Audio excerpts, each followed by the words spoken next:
ક્યારેય વિચાર્યું છે કે દુનિયાને બદલી નાખનારા નિર્ણયો ક્યાંથી આવે છે? શું એ ફક્ત વધુ પડતા ડેટા કે જ્ઞાનમાંથી આવે છે? કે પછી એ બુદ્ધિના એક એવા છુપાયેલા સ્તરમાંથી આવે છે જેના વિશે મોટાભાગના લોકોને ખબર પણ નથી? આજે આપણે એ જ રહસ્યમય શક્તિની વાત કરવાના છીએ. આખી વાત એક રાતની છે. એક માણસ, એક કમ્પ્યુટર અને એક નિર્ણય. અને કદાચ એ નિર્ણયના કારણે જ આજે આપણી દુનિયા જેવી છે તેવી છે. એ એક એવી ક્ષણ હતી જ્યારે ટેકનોલોજીએ કહ્યું બધું ખતમ, અને એક માણસની સૂઝબૂઝે કહ્યું ના, હજી નહીં. તારીખ હતી 26 સપ્ટેમ્બર 1983. મોસ્કોની બહાર એક ગુપ્ત બંકરમાં મધ્યરાતે અચાનક સાયરન ગુંજી ઉઠે છે. સ્ક્રીન પર લાલ અક્ષરોમાં એક જ શબ્દ ઝબકી રહ્યો હતો, લોન્ચ. સોવિયતની અત્યાધુનિક સેટેલાઇટ સિસ્ટમ કહી રહી હતી કે અમેરિકાએ પરમાણુ મિસાઇલ છોડી છે. અને પછી એક, બીજી, ત્રીજી, ચોથી અને પાંચમી મિસાઇલની પણ પુષ્ટિ થઈ. કમ્પ્યુટરનું તારણ એકદમ સ્પષ્ટ હતું. આ એક વાસ્તવિક હુમલો છે. પ્રોટોકોલ પ્રમાણે તરત જ વળતો હુમલો કરવાનો આદેશ આપવો પડે. એ રૂમમાં બેઠેલા લેફ્ટનન્ટ કર્નલ સ્ટેનિસ્લાવ પેટ્રોવના હાથમાં આખી દુનિયાનું ભવિષ્ય હતું. અને અહીંયા જ આખી વાતનો રસ છે. એક પરફેક્ટ સિસ્ટમ જે શુદ્ધ ડેટા અને લોજિક પર ચાલી રહી હતી, એ ચીસો પાડીને કહી રહી હતી કે હુમલો કરો. પણ પેટ્રોવને કંઈક બીજું જ દેખાયું. એ નાજુક ક્ષણોમાં એમના મગજમાં એવું તો શું ચાલી રહ્યું હતું જે એ સુપર કમ્પ્યુટરમાં નહોતું? જુઓ, કમ્પ્યુટર શું પૂછી રહ્યું હતું? શું ડેટા મારા નિયમો સાથે મેળ ખાય છે? પણ પેટ્રોએ એક તદ્દન અલગ જ સવાલ પૂછ્યો. એમણે પૂછ્યું, શું આ વાતમાં કોઈ સેન્સ બને છે?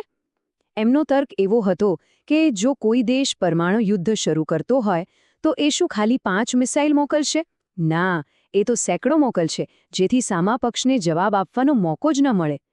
આ ડેટા પ્રોસેસિંગ નહોતું, આ તો સંદર્ભને સમજવાની ક્ષમતા હતી, મોટી તસવીર જોવાની શક્તિ હતી. આ એ માનવીય બુદ્ધિ હતી જેણે સિસ્ટમ પર જ સવાલ ઉઠાવ્યો. પેટ્રોની આ વાર્તા છે ને, એ આપણને એક બહુ જ ઊંડા સત્ય તરફ લઈ જાય છે. જેવી રીતે કમ્પ્યુટર એક સિસ્ટમ પર ચાલે છે, એવી જ રીતે આપણું મગજ પણ એક ખૂબ જ શક્તિશાળી ઓપરેટિંગ સિસ્ટમ પર ચાલે છે. અને આ સિસ્ટમ આપણી વાસ્તવિકતાને એવી રીતે ઘડે છે જેની આપણને કદાચ ખબર પણ નથી હોતી. ન્યુરોસાયન્સમાં એક ક્રાંતિકારી વિચાર છે જેનું નામ છે પ્રિડિક્ટિવ પ્રોસેસિંગ. આ સિદ્ધાંત કહે છે કે આપણું મગજ કોઈ કેમેરાની જેમ દુનિયાને રેકોર્ડ નથી કરતું. ના, એનાથી ઉલટું. એ સતત એક સિમ્યુલેશન ચલાવે છે. એ દરેક ક્ષણે આગાહી કરે છે કે આગળ શું થવાનું છે.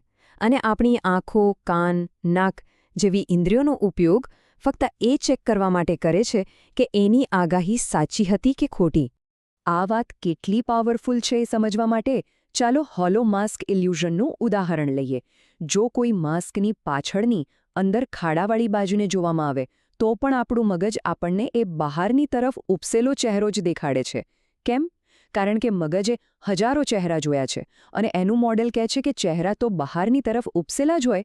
આ મોડેલ એટલું મજબૂત છે કે આંખોમાંથી આવતી સાચી માહિતીને પણ દબાવી દે છે અને પોતાની આગાહીને જ વાસ્તવિકતા બનાવી દે છે. અને આ આગાહી કરવાની શક્તિ ખાલી દ્રષ્ટિ પૂરતી સીમિત નથી, એ આપણા શરીર પર પણ રાજ કરે છે.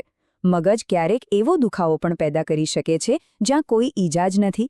અથવા તો પ્લેસિબો ઇફેક્ટ વિશે તો સાંભળ્યું જ હશે, જેમાં મગજ ફક્ત એવી અપેક્ષાથી શરીરને સાજું કરી શકે છે કે ખાંડની ગોળી પણ અસલી દવા છે.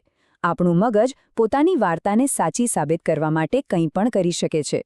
તો સવાલ એ છે કે આ બધા નાના મોટા આગાહીના પ્રોગ્રામ્સને કંટ્રોલ કોણ કરે છે? આ બધાની ઉપર એક માસ્ટર પ્રોગ્રામ બેઠો છે. એક એવી ઓપરેટિંગ સિસ્ટમ જે નક્કી કરે છે કે કઈ આગાહીઓ ચાલશે અને કઈ નહીં. અને ન્યુરોસાયન્સની ભાષામાં આ માસ્ટર પ્રોગ્રામને જ આપણી ઓળખ કહેવામાં આવે છે. અને આ સમજવું ખરેખર ખૂબ જ જરૂરી છે. ઓળખ કોઈ હવામાં તરતી ફિલોસોફી નથી. એ તો મગજનું મુખ્ય આગાહી મોડલ છે. એ એવા નિયમોનો સમૂહ છે જે નક્કી કરે છે કે આપણે કોણ છીએ, આપણે શું કરી શકીએ અને શું ના કરી શકીએ. પણ આ માસ્ટર પ્રોગ્રામની એક ડાર્ક સાઇડ પણ છે. એ એક બહુ જ શક્તિશાળી ફિલ્ટરની જેમ કામ કરે છે. એ ફક્ત એવી જ માહિતીને અંદર આવવા દે છે જે આપણી હાલની ઓળખને સપોર્ટ કરતી હોય. અને જ્યારે કોઈ માહિતી આપણી ઓળખ માટે ખતરો બને છે ત્યારે આ ફિલ્ટર વાસ્તવિકતાને જ બ્લોક કરી દે છે. આને સમજવા માટે યેલ લો સ્કૂલનો એક ગજબનો પ્રયોગ જોઈએ. સંશોધકોએ લોકોને કેટલાક આંકડા બતાવ્યા અને પૂછ્યું કે એક સ્કિન ક્રીમ ફોલ્લીઓ ઘટાડવા માટે અસરકારક છે કે નહીં. જે લોકોનું ગણિત સારું હતું એમણે લગભગ 90% કેસમાં સાચો જવાબ આપ્યો. બધું બરાબર લાગે છે, રાઈટ? પણ પછી સંશોધકોએ ગેમ બદલી નાખી. એમણે આંકડા બિલકુલ એ જ રાખ્યા, પણ વિષય બદલીને કરી નાખ્યો બંદૂક પર પ્રતિબંધ. હવે સવાલ હતો કે બંદૂક પર પ્રતિબંધ મૂકવાથી ગુનાખોરી ઘટે છે કે નહીં, અને પરિણામો તદ્દન ચોંકાવનારા હતા. જે હોશિયાર લોકો પહેલા 90% સાચા હતા, એમનો સાચો જવાબ આપવાનો દર ઘટીને સીધો 45% થઈ ગયો. એટલે કે જે લોકો ગણિતમાં ઓછા હોશિયાર હતા, એમના કરતાં પણ ખરાબ પરફોર્મન્સ. આવું કેમ થયું?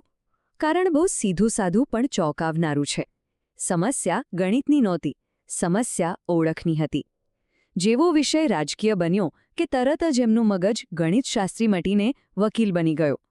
એમની બુદ્ધિનો ઉપયોગ સત્ય શોધવા માટે નહોતો થઈ રહ્યો, પણ પોતાની પહેલેથી બનેલી માન્યતાનો બચાવ કરવા માટે થઈ રહ્યો હતો. આ એ સાબિત કરે છે કે બુદ્ધિ પોતે જ એક બેધારી તલવાર છે. તો આ બધું આપણને બુદ્ધિની એક તદ્દન નવી જ વ્યાખ્યા પર લાવીને મૂકી દે છે. જો વધારે જાણવું કે ઝડપથી ગણતરી કરવી એ જ સાચી બુદ્ધિ નથી, તો પછી શું છે? કદાચ સાચી બુદ્ધિ એ નથી કે આપણે શું જાણીએ છીએ, પણ એ છે કે આપણે કેટલી ઝડપથી બદલાઈ શકીએ છીએ, અનુકૂલન કરી શકીએ છીએ. આપણા ગ્રહના ઇતિહાસમાં આનું સૌથી મોટું ઉદાહરણ છે. લગભગ 2.5 અબજ વર્ષ પહેલાં વાતાવરણમાં ઓક્સિજનનું પ્રમાણ વધવા લાગ્યું. એ સમયે જીવતા જીવો માટે ઓક્સિજન એક ઘાતક ઝેર હતું અને મોટાભાગનું જીવન ખતમ પણ થઈ ગયું. પણ અમુક જીવોએ હાર ન માની. એમણે અનુકૂલન સાધ્યું. એમણે એ જ ઝેરને શ્વાસમાં લેવાનું અને એમાંથી ઊર્જા બનાવવાનું શીખી લીધું. આજે આપણે બધા એ જ જીવોના વંશજ છીએ. જીવન એટલા માટે બચ્યું કારણ કે તે બદલાયું. આને જ વૈજ્ઞાનિકો અનુકૂલનશીલ બુદ્ધિ કહે છે. આ એક ક્ષમતા છે જેનાથી આપણે એક કઠોર ઓળખના જાળામાંથી બહાર નીકળી શકીએ અને કોઈપણ લક્ષ્યને હાંસલ કરવા માટે આપણી જાતને, આપણી માન્યતાઓને અને આપણી આદતોને ફરીથી ઘડી શકીએ છીએ. આ એ સમજ છે કે આપણી ઓળખ પથ્થરની લકીર નથી, પણ માટી જેવી છે, જેને જરૂર પ્રમાણે નવો આકાર આપી શકાય છે. તો મોટો સવાલ એ છે કે શું આપણે આ કરી શકીએ? શું આપણે આપણી ઓળખને બદલી શકીએ? અને જવાબ છે હા, બિલકુલ. અને એના માટે કોઈ જ જાદુની જરૂર નથી, પણ એક ચોક્કસ વૈજ્ઞાનિક પ્રક્રિયા છે. ચાલો મગજને રીવાયર કરવા માટેના આ 3 પગલાંના લૂપને સમજીએ. આ લૂપ 3 શક્તિશાળી પાયા પર ટકેલો છે. પહેલું, અનુકૂલનશીલ માનસિકતા, જે આપણા વિચારવાની રીત બદલે છે. બીજું, યોગ્ય સામાજિક વાતાવરણ, જે આપણને સપોર્ટ કરે છે. અને ત્રીજું, પુનરાવર્તિત વર્તન, જે નવી ઓળખને મજબૂત બનાવે છે. આ ત્રણેય જ્યારે સાથે મળીને કામ કરે છે, ત્યારે એક એવું ફીડબેક લૂપ બને છે જે આપણી ઓળખને બદલી શકે છે. પહેલું પગલું છે માનસિકતા બદલવાનું. આપણી માન્યતાઓને અંતિમ સત્ય માનવાને બદલે એને એક વૈજ્ઞાનિકની જેમ હાઇપોથિસિસ એટલે કે એક કામચલાઉ ધારણા તરીકે જોવી. હું ગણિતમાં નબળો છું એવું લેબલ સ્વીકારી લેવાને બદલે એને નાના પ્રયોગોથી પડકારવું. શું થોડી પ્રેક્ટિસથી ફરક પડે છે? અને જે પણ નવા પુરાવા મળે એના આધારે પોતાની જાત વિશેની ધારણાને સતત અપડેટ કરતા રહેવું. બીજું, અને કદાચ સૌથી વધુ અવગણવામાં આવતું પગલું છે આપણું સામાજિક વાતાવરણ. આપણી ઓળખ આપણા એકલાના તર્કથી નહીં, પણ આપણી આસપાસના લોકોના વ્યવહારથી વધુ ઘડાય છે. જો કોઈ વ્યક્તિ ફિટ બનવા માંગતી હોય તો એવા લોકો સાથે સમય વિતાવવો જોઈએ જેમના માટે રોજ જીમ જવું સામાન્ય વાત છે. પર્યાવરણ નવી ઓળખ માટે એક શક્તિશાળી ખાતર જેવું કામ કરે છે. એના વગર બદલાવ બહુ મુશ્કેલ છે. અને ત્રીજું અને અંતિમ પગલું છે વર્તન. મગજનો નિયમ બહુ સિમ્પલ છે.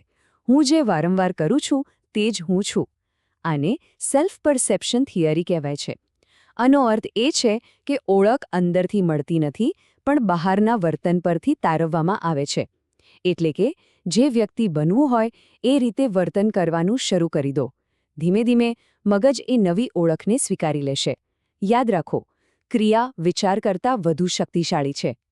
તો આખી વાતનો સાર એ જ છે કે આજના જમાનામાં સૌથી બુદ્ધિશાળી લોકો એ નથી જેઓ સૌથી વધુ જાણે છે. સૌથી બુદ્ધિશાળી લોકો એ છે જેઓ પોતાની ઓળખને સૌથી ઝડપથી અપડેટ કરી શકે છે. જેઓ જરૂર પડે પોતાના જૂના વર્ઝનને છોડીને નવું અપનાવવાની હિંમત રાખે છે. આપણી આ કઠોર ઓળખ બનાવવાની જે વૃત્તિ છે એ કદાચ આપણા ઉત્ક્રાંતિના સોફ્ટવેરમાં આવેલો એક બગ છે. એક એવો બગ જે આપણને આ ઝડપથી બદલાતી દુનિયામાં પાછળ રાખી શકે છે. તો વિચારવા જેવો સવાલ એ છે કે આપણે આપણા આ સોફ્ટવેરનું છેલ્લું અપડેટ ક્યારે ચલાવ્યું હતું?